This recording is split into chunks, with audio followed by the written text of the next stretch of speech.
Hello, friends, Welcome to the Liberation Chronicles. I'm Robin Parker. and I'm Jorge Zeballos. This is another episode of the Liberation Chronicles, a series in which we hope to give voice to liberation in our current historical context and discuss what it means to build a truly inclusive society. Today, we have a special episode reflecting on the role of individuals in standing up to authoritarianism. Experts say that we are in unprecedented times.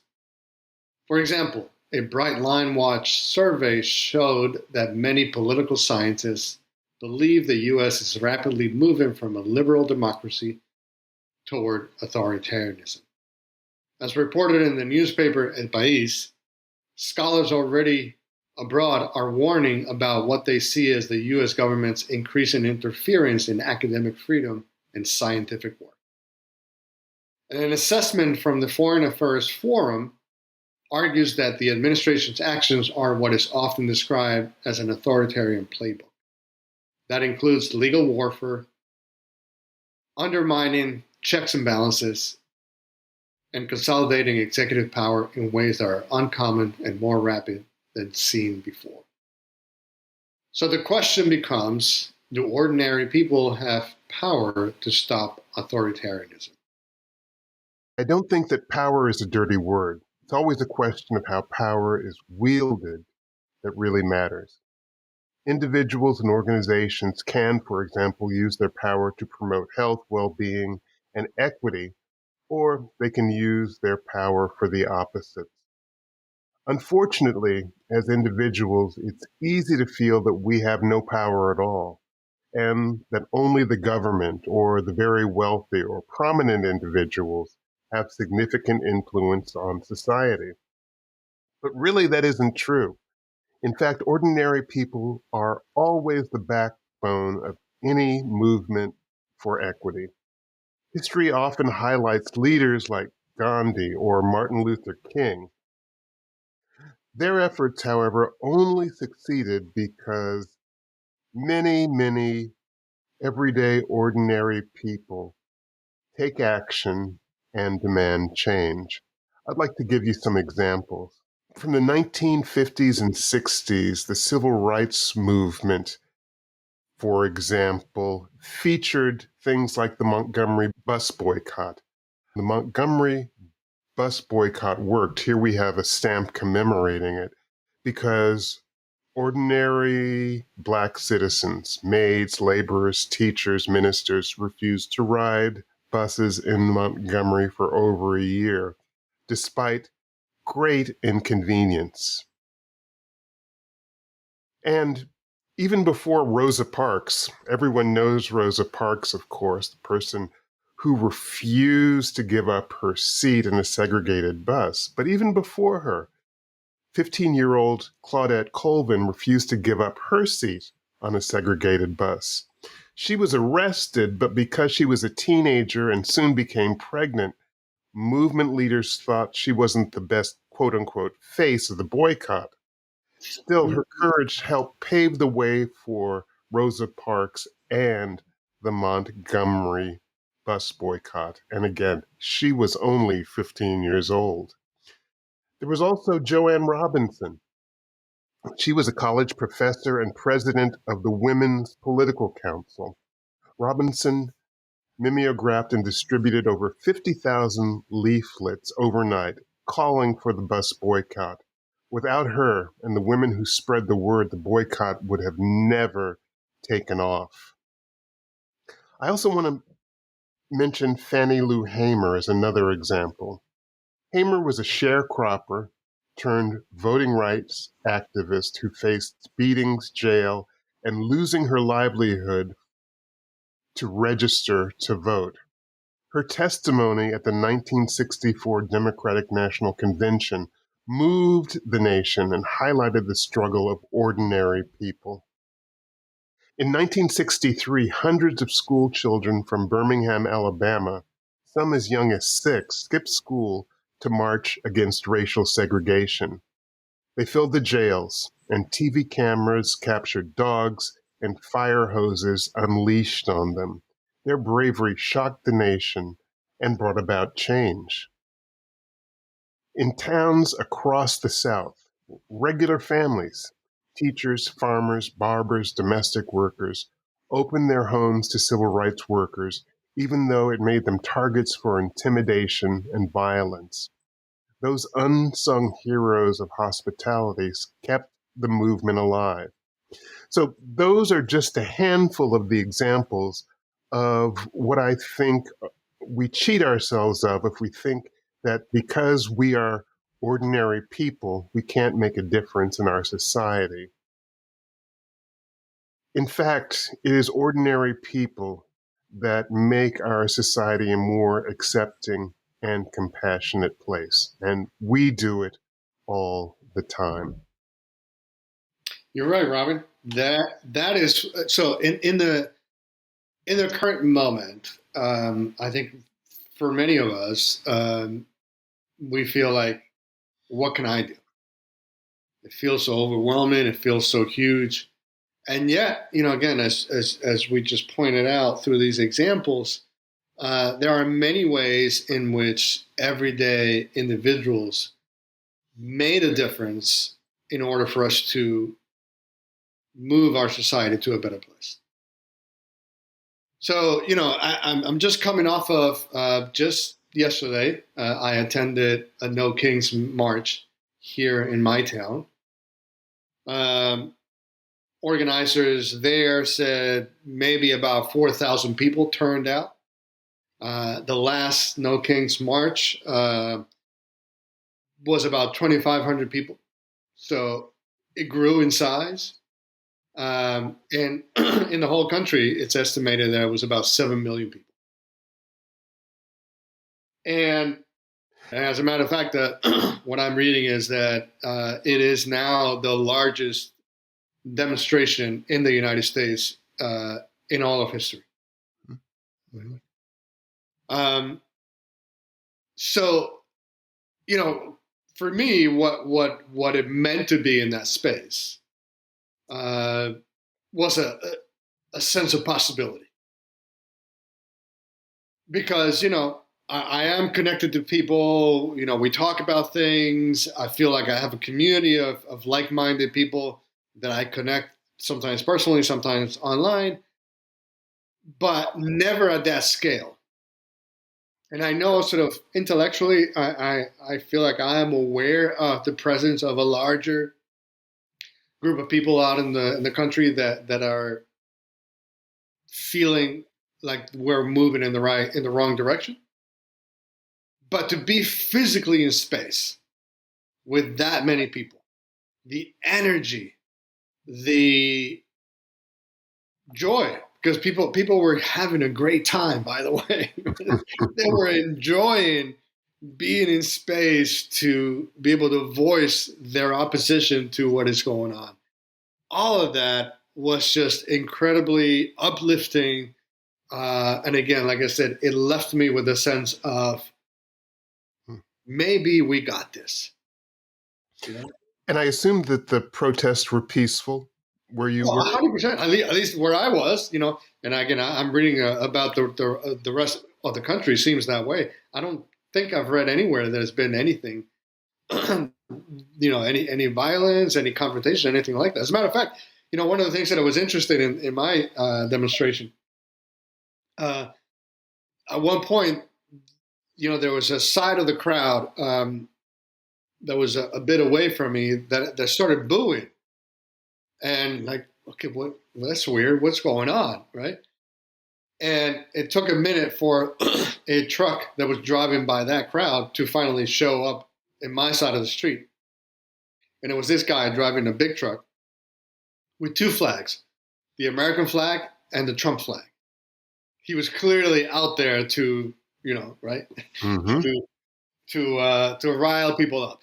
Counter protest. He was proud to be out there to show us, But what I thought about in the moment, right? So yeah, people were booing, but nobody attacked him, which maybe could have happened, right? I mean, someone could have gotten really upset and maybe threw something at him or whatever, right?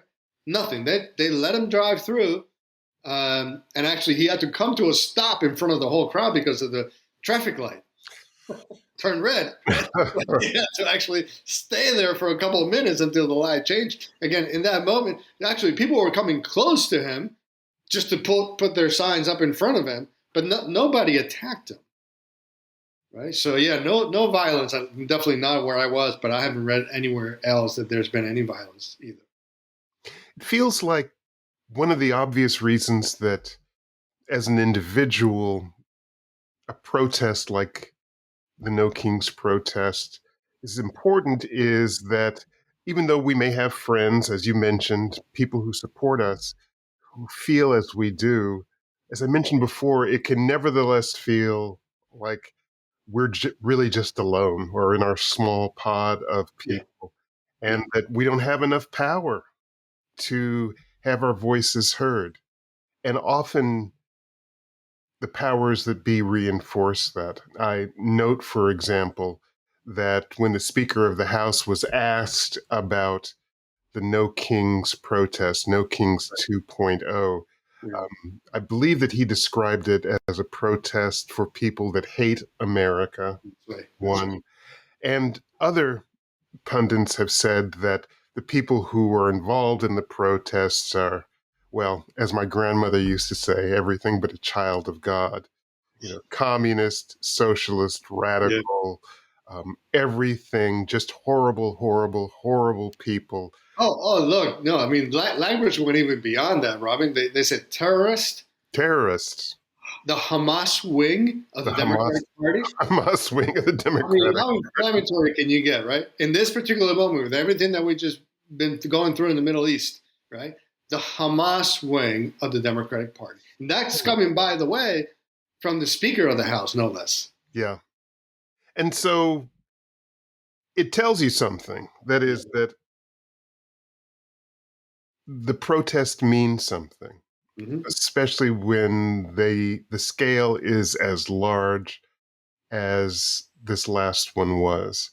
It says that there are many people, often the silent majority, if you will, who stand against the policies of the administration writ large. I'm not going to go through what all those policies are, but that it's not okay, right? And that means something because in doing the calculus of, well, what is it that people want and how can we hold the society together? Large protests, especially large peaceful protests, can't be ignored. It says that there are people in the populace who are not going to be bullied, who are not going to put their rights aside, and who are not going to put their heads in the sand for the rest of this administration's term and pray that everything will be okay. It's not okay to treat people badly. It's not okay to weaponize the military or government against your political foes. It's not okay to suppress free speech. And as our prior videos have talked about, it's not okay even to intimidate universities, Right. Right. the press, and Yeah. other organizations. That I think is the heart of what this is about. And it's important that people know that what they have to say and how they demonstrate, whether they're in a No Kings rally or simply talking to people who are in their community, does make a difference. Yeah. Yeah. And one of the, you can read almost in any book, any article out there about the way in which authoritarian powers seek to take control of the whole of society. What are the steps? What are the specific decisions they make? What are the kinds of things that they put in place? Right. One of the things we know is obviously they want to create a climate of fear.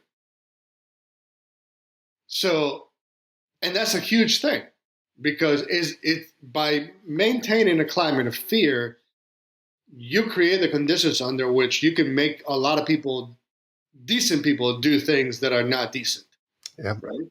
Mm. So for those of us that may think, well, what difference will it make if I just go out to this demonstration and that's it. And then I go home.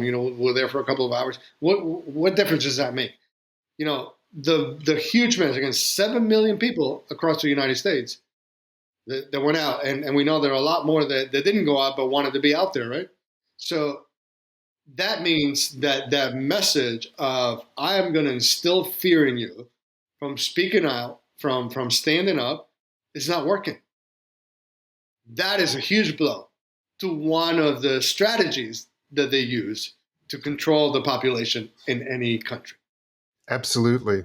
And it is important that people understand that the counter speech, oh, I'm going to dismiss folks because, they're either confused or even worse, they're part of a terrorist organization, The grandmother down the street holding a sign, 75 years old, been an American citizen from the day of her birth, middle class, is a terrorist simply because she came to a No Kings March, right? Right. It is important to remember that those things are not true and are Mm-hmm. part of what really is a weakness that says, well, I don't have anything left but simply to castigate people, to use epithets, to cast them as the worst people possible, even though I don't have any evidence of that. Right. And that's an authoritarian move, right? It says, well, these aren't really people. They are just a thing, right? Right. They're just terrorists. Yeah. They're just commies, right? Mm-hmm. It's an old playbook of turning people into things that we don't like so we can dismiss them, or even worse, so we can do horrible things to them, like put them in camps, incarcerate them, take away their jobs, those kinds of things. And it's super important for people to say, no, we're not doing that. Not in this society. Yeah. Yeah. One of the again talking about the preemptive description of who is going to show up at these things, right? From the Republican side, as you said, terrorists, America hating people, the Hamas wing of the Democratic Party, all these ways in which that we're trying to describe who is going to show up. And I show up in my space. And again, I've seen pictures of other places and it's the same. I saw elderly people in their, 70s, 80s that could barely walk, Robin. I mean, they were shuffling their feet, but they were out there with a sign, right? And then turning around on the other side, there's a 10-year-old kid dancing with a sign. It was a whole range. It was a range age-wise, in terms of ethnicity, in terms of race, in terms of sexual orientation, economic status. I saw all of that in that little bubble of space of 4,000 people that I was in. Right? So, yeah, the pictures and the videos and all that, when you contrast that with what they were saying, it is an absolute rejection of everything that they were trying to create preemptively about who was going to show up at that march and what that march was about. Yeah.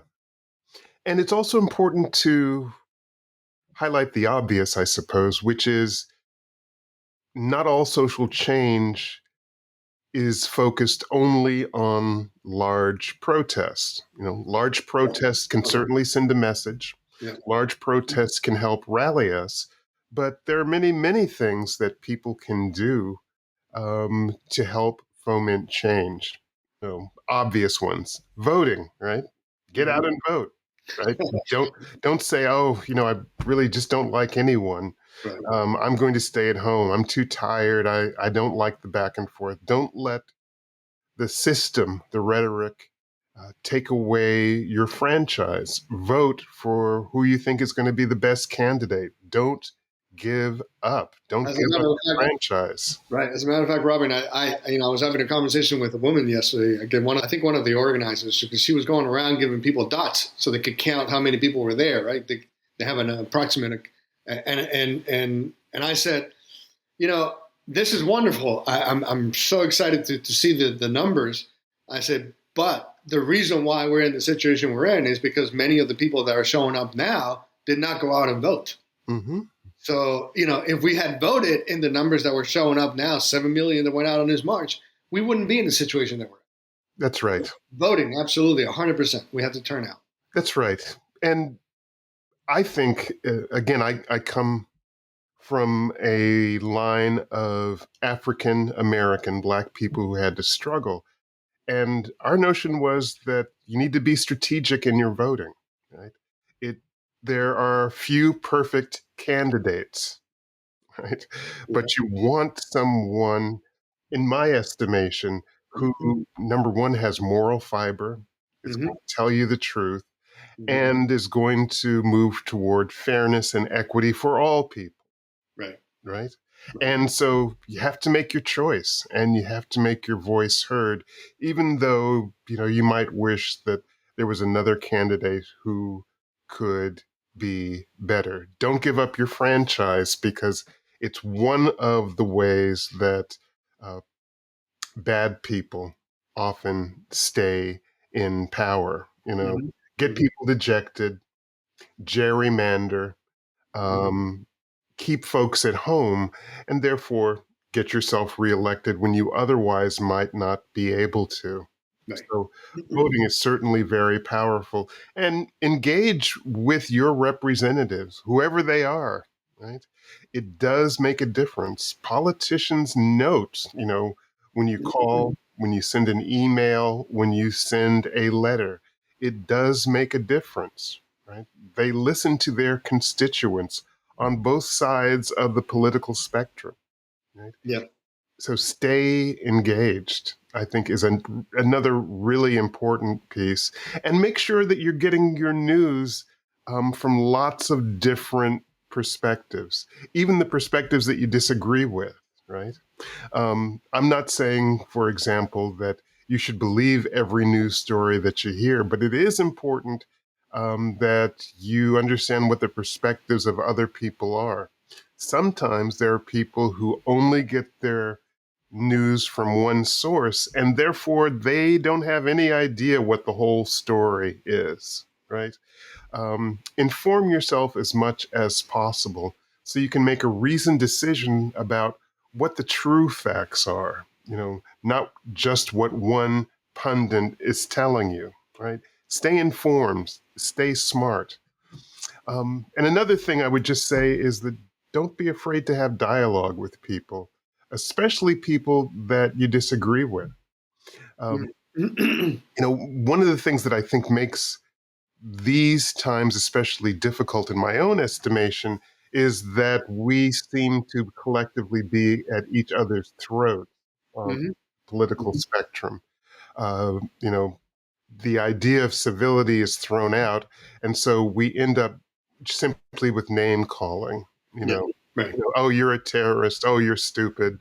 Oh, blah blah blah. And of course, if there's never any room for listening, if there's never any room for being wrong, if what I say always has to be 100% right, there's no dialogue. And if there's no dialogue, there's no real democracy. We have to listen to each other, especially when we don't agree. Doesn't mean we have to necessarily change our mind, but we've got to listen to ordinary people, right? So that they can understand our perspectives and we can understand their perspectives better. That's real work, right? And we don't see that very much coming from the government. Usually from the government, well, it's my way or the highway. Don't want to hear anybody else because they're horrible and bad people. Well, the truth of the matter is that most Americans aren't horrible, bad people. Right? Right. There's a lot that we can agree on. There's a lot that we can work together on if we get past some of the most divisive political rhetoric, I think. Yeah. Yeah. I'll be honest with you. That's a tough one. Personally, that's a tough one. Hmm. Um, I'll never forget. This is in the first Trump election. I had a relationship with a business owner in Michigan where I was living at the time, and I saw him the morning after the election, and I was a mess, right? I was besides myself, and he's a Republican. I knew how he had voted, and we started talking, and then it quickly escalated into a shouting match to the point that one of my friends that was in the room, we were supposed to be doing a session for a group of people, and people were coming in at that time. We hadn't started yet, but she actually had to come in and say, "Could you please take your conversation outside?" Mm. Right? Because there are people coming in. Like, okay. So I said, never mind. I had to go out, get on a plane, go to a conference that day. So it's like, hey, I'm out anyway. So as I'm walking out, this guy's coming after me saying, hey, I want to share some videos with you. I said, please don't. Please don't. I'm going away for a couple of days. Just anyway. I come back and he sends me a message saying, hey, I want to have lunch with you. I don't like the way things ended the last time. And I said, okay, sure, let's have lunch. And I tell you, Robin, I went to lunch that day ready to have it out, right? I'm like, okay, let's go. I'm ready for you. I'm ready for you. And the first thing he said to me is, Jorge, I value your friendship over politics. Just like, totally disarmed me. Right? Mm-hmm. And we had a great conversation afterwards. You didn't stab him through the heart when he said that? I didn't, but that's to your point, to what you lifted up in what you just shared, right? That at the end of the day, move away all the distracting stuff. At the end of the day, we're two human beings trying to make the best of life. We have different ideas about certain things, but it doesn't make us enemies. And I was surprised that he's the one that said, "Hey, I value our friendship over any other thing." So then took the air completely out of me, and then we can actually have a conversation along the lines of what you talked about, right? Yeah. Now, this is a man that, again, had his own sort of history, if you will, that led to him being who he was and the beliefs that he held, right? But nevertheless, in the time that I was there and I was able to engage with him and become a personal friend, he actually started advocating for equity. Imperfect as it was. So people were, people in the community that knew him. So it's like, really? Him? Like, yeah, him. Yeah, what he says doesn't always come out clear, okay? Mm-hmm. Mm-hmm. He's still a little bit confused, but he has now come to believe that equity is a real thing, right? So it was just one of those moments where, if we could just clear all the distracting, all the, hateful rhetoric that sometimes, gets into our own streams, we can begin to see each other. Yeah. It's really important. And one of the things that I have found in those situations where I know that I disagree with another person is to try to not focus on convincing the other person that I'm wrong. I'm sorry, that I'm right and they're wrong. Right. That's where the fight comes in. Right. That's Where right. someone's talking, and what I'm doing is I'm preparing my counter argument to show them all the ways that they're wrong. Right. And that doesn't work because people can feel that that's what's going on. Right. Mm-hmm. They can tell when the garage doors are falling behind the eyes, and you're not really listening. You're just analyzing to refute. What can often be more useful is to ask people, well, what is it in your experience, in your background, that makes you feel or believe the way you do? Right. Right? What's the backstory? Yep. How is it the way that you grew up, or that the information that you got, or the way that you've been hurt, right? Economically, socially, or the way that your parents grew up influenced how the way that you feel. And given that opportunity, it does a couple of things. It allows people to explain their background, right? So we can now begin to build a sense of community around that. And all of a sudden, we're not simply arguing about ideas alone, but we're sharing a common experience about what moved us to think in particular ways, which makes it much easier to empathize than if I'm just arguing my idea as though we're engaged in a high school or college debate that I have to win. Yeah, exactly. Someone here is going to be right, someone's going to be wrong. Right. And as far as I'm concerned, I'm right and you're wrong. And I'm trying to prove to you that you're wrong. Right, right. And we're going to declare a winner at the end of this contest. Right, and right. it will be me because Yeah. I'm right. That's right. It reminds me, Robin, also, it's just, this memory just came up. I did a workshop many years ago for educators. And at the end of the workshop, everyone had left already. And this woman stayed behind and said, "Can I talk to you?" Clearly, right, it was important enough for her to not just leave like everybody else, but stay behind and spend a little bit of time with me. So I said, "Sure." And she said, "There's a lot of what you shared that I can agree with, but this transgender thing, I just can't. My faith tells me that that's not something I can support. So if I as an educator in my classroom or in the school that I'm in, I try to create a climate of acceptance of transgender, I am going against my faith." And I said, "Help me understand what has your faith taught you about transgender people?"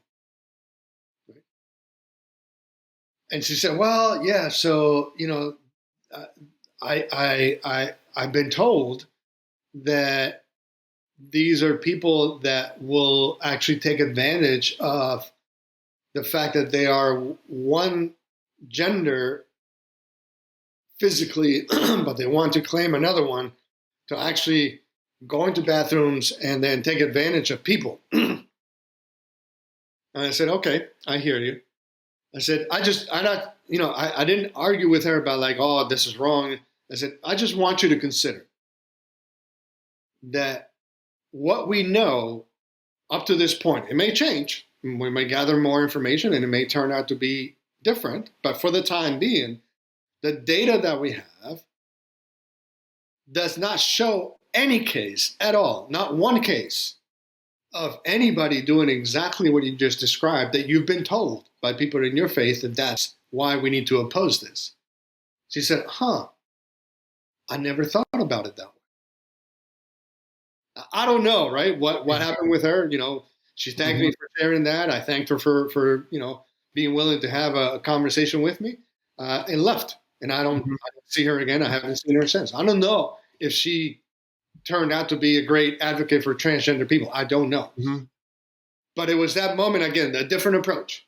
Yeah. Where I could have said like, I get all upset about her position. I said, "I just want you to consider one thing." Yeah. And that's important because even after such conversations, if we end up disagreeing, there are ways that we can honor people's struggle by saying, I can certainly understand how, as a matter of religious faith, you would feel very strongly about this. And if you have a similar experience, you can say, I have strong moral values too, right? And they pull me in this direction. I'm wondering, since we seem to be grounded in strong moral values, if there are places that we might be able to agree, right? Things that we could do. Suppose that you are wrong, right? Suppose that there's better information. Right. Right.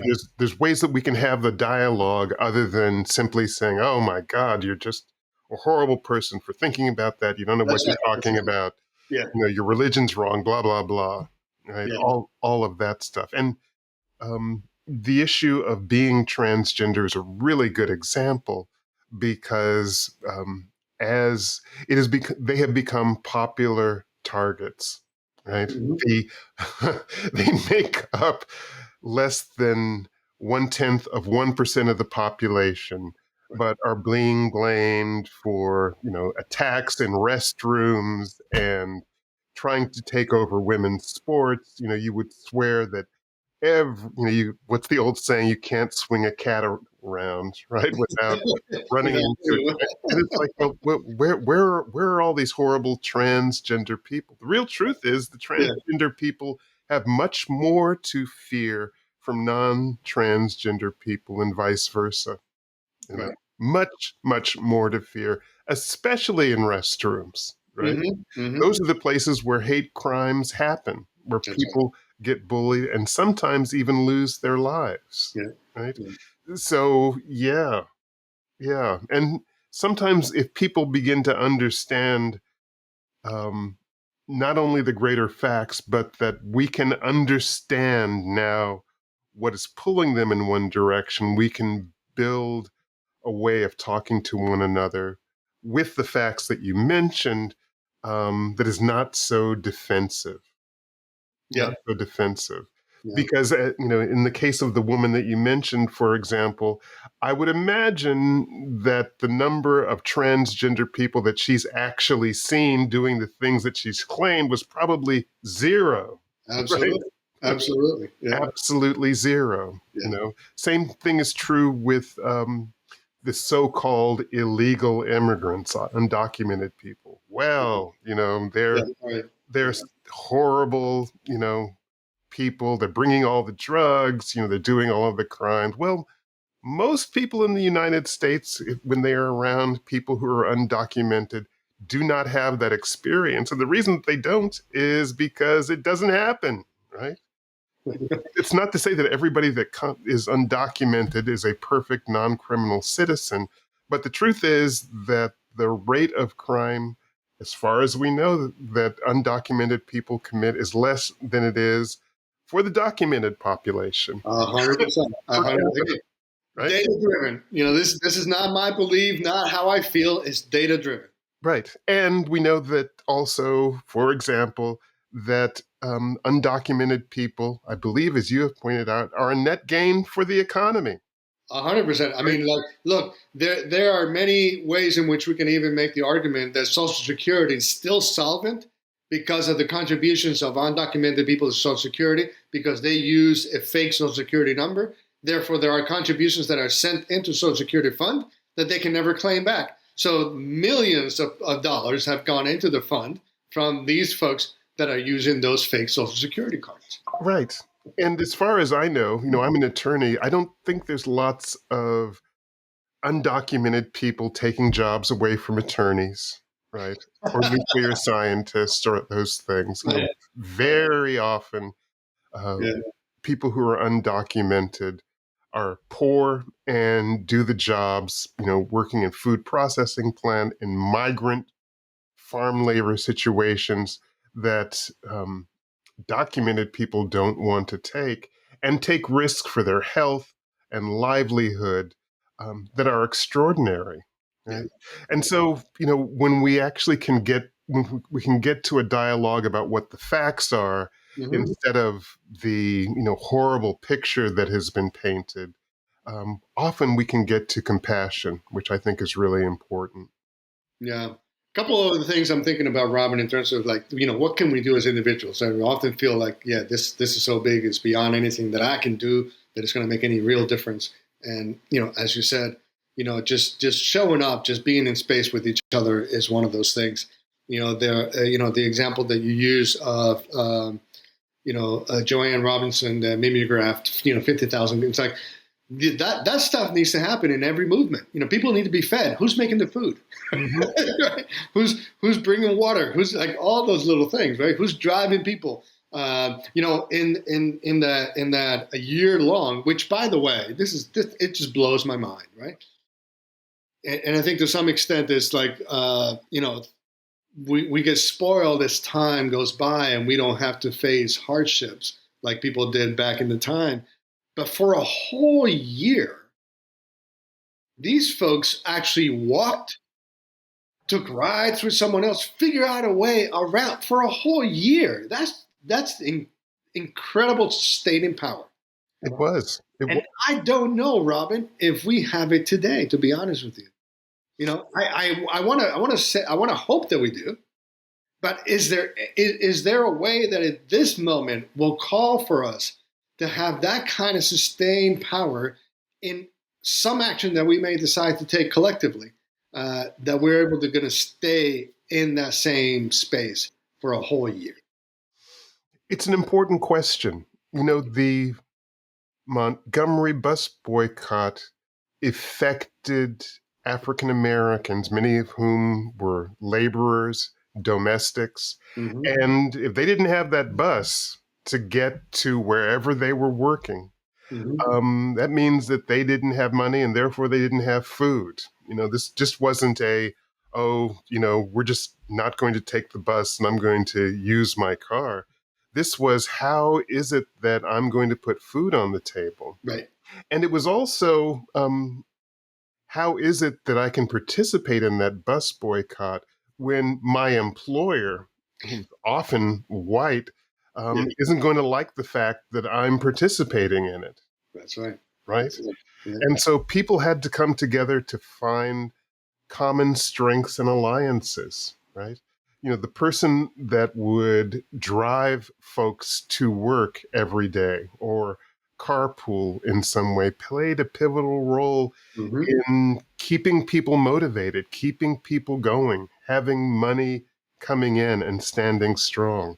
That's right. We don't know the names of most of those people. No, right? we don't.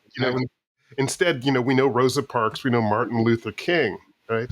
But the real truth is that there were many, many, many people that helped that movement and others happen. They are the unsung heroes and sheroes that history ignores, right? Yeah. But who are pivotal for making things work. And that's what I hold on to. I hope that in the time that we're living in now, people will understand how important their individual actions, no matter how seemingly small they are, can be in helping us make for a more just and equitable society. Right. And, the latest example of how that actually can work was the situation with Jimmy Kimmel. Right. Within a day or two, I think it was, right, that people decided, I'm taking my subscription from you. I'm going to cancel my subscription, right? And was it like, I forget, like $1 billion? I think all of a sudden they're losing, and it's, oh, wait a minute, no, we just want to suspend it for just a couple of days. We're going to bring it back, Yeah, we wanted a little time to rethink, but right. This isn't over. Right. Right. And yeah, that was economic power. Exactly. Right. You can do a lot of stuff, but don't take off one of my favorite TV shows, right? That's right. That's Otherwise, I'm canceling. Yeah. And, on the one hand, it's kind of comedic, but on the other hand, it's a excellent example of how the voices of ordinary people make change. It's like, nope, we're not going to stand for that, right? We're not going to allow you to cancel the show simply because you think that view is unpopular. Now we can talk about, and maybe we'll do another episode on this angle, because at the end of the day, it's like, so we responded swiftly and powerfully for Jimmy Kimmel. What happened to Joy Reid? What happened to Mehdi Hassan? There's a few folks, right, that faced the same kind of action in whatever network they were in, and the public didn't respond that way. Right. Stephen Colbert, even, right? So, I appreciate what happened with Kimmel, but I'm saying, like, we still have had many opportunities with other incidents where we should have stepped in and we didn't. I agree. And I think, at least for me, I know that during the beginning of the second Trump administration, many people I felt quite disheartened. And they said, "Oh, I'm just tired. I can't do this anymore. I feel completely dejected. I'm just going to, fill in the blank. Wait until this administration is over, take a mental break and a holiday, sit this one out, whatever the case may be." And we see that really, although certainly understandable, right? Certainly understandable, not a good choice of action, right? Because we can't afford to sit on our hands when things like the things the administration has been doing are happening. Because unless chastened, unless the administration knows that, no, you're not going to take away our First Amendment rights to protest. No, simply because you say I'm a bad person doesn't make me a bad person. No, simply because you want to vilify a group of people doesn't mean that they are actually villains. Unless common, ordinary people like us stand up and say, no, Mm-hmm. it will continue. And Yeah. if we do stand up, it will ultimately stop. I know that before that we leave, Jorge, one of the things that I wanted to do was to offer something Mm-hmm. concrete that folks can do. Of course, there are many ways, as we've talked about, that individuals can make a positive change. We can't list them all, but one of the things that we'd like to offer is what we call a Sally Hemings dinner. A Sally Hemings dinner is a riff on Thomas Jefferson dinners that President Thomas Jefferson was famous for. By the way, little history, Sally Hemings is the noted enslaved woman who bore 5 of Jefferson's children. So the dinners are engineered to help people discover their common humanity by having people with different perspectives engage in successful conversations, and by following a few simple rules on dialogue, such as suspending judgment, opening with a personal experience on the topic at hand. For example, how do we feel about what's going on with the First Amendment? How do we feel about um, the use of the National Guard in various situations? You know, having people suspend judgment and open with personal experiences that influence their views, participants can have conversations that are actually transformative. And so we hope that our audience will want to have what we call Hemings dinners.